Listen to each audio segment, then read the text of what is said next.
33 engines, 9,240 metric tons of thrust. The most powerful rocket ever built cleared the tower last night. The booster hit the water at 1,400 kilometers per hour. SpaceX called it ending a little bit early. You're listening to Stardrift FM. Tonight, one story. Last night, SpaceX flew the first version 3 Starship. The booster failed. The ship completed the mission. The official summary says both of those things in the same sentence, as though they carry equal weight. I want to walk through what actually happened because the details tell a different story than the press release. The flight began cleanly, at least for the first 2 minutes and 22 seconds.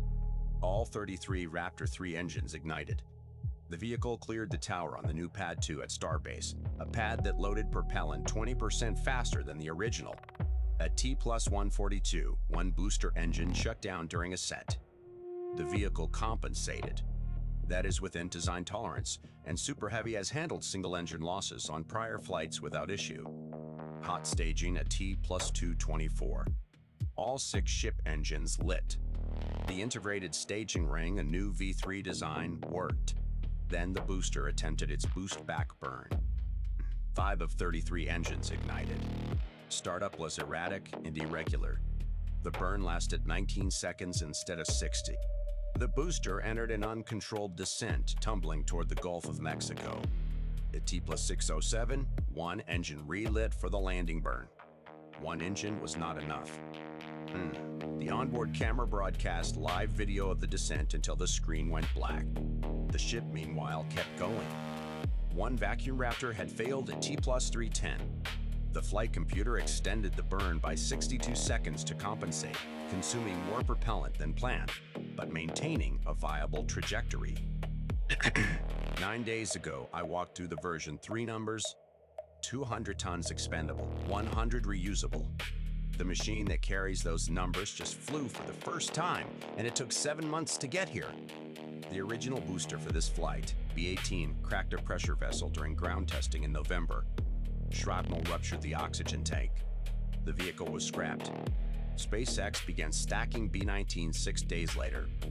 I have seen this pause before. The first was between Flight 1 and Flight 2, April to November 2023.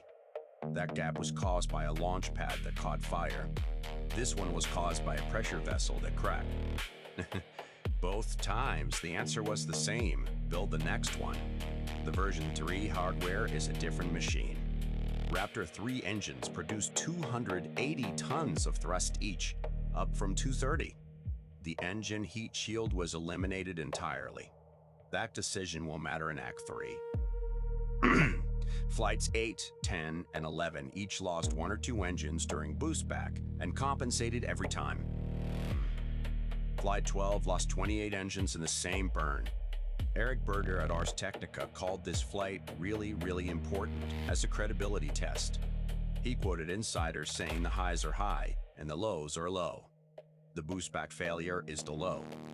The leading community analysis points to an energetic event in one of the inner ring engines, possibly E5 or E6, that damaged neighboring engines in a cascade.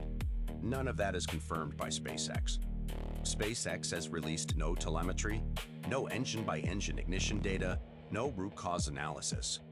What SpaceX did release was Dan Watt's language.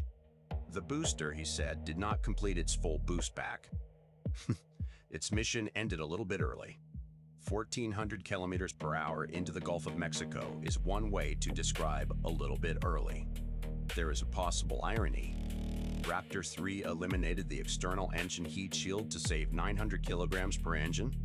That mass reduction is central to the V3 payload gains.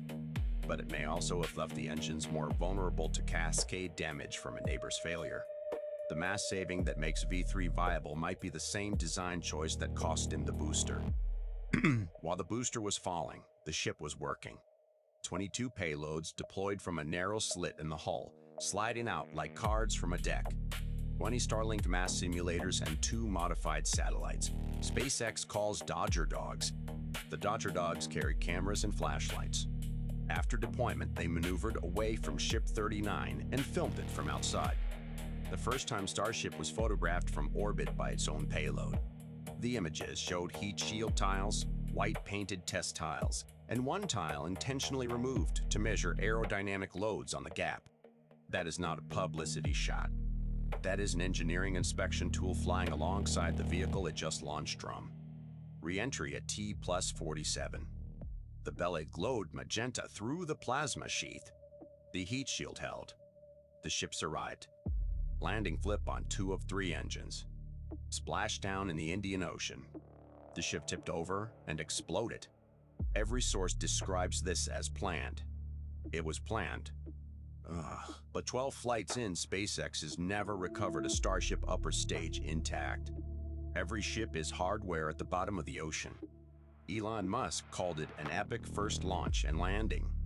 Jaron Isaacman, the NASA administrator who flew to Starbase to watch in person, said one step closer to the moon. Neither of them mentioned the part where the booster hit the ocean at transonic speed. The word partial does not appear in any official statement, but partial is the honest word. The ship proved things. Raptor 3 in flight. PES dispenser deployment at scale.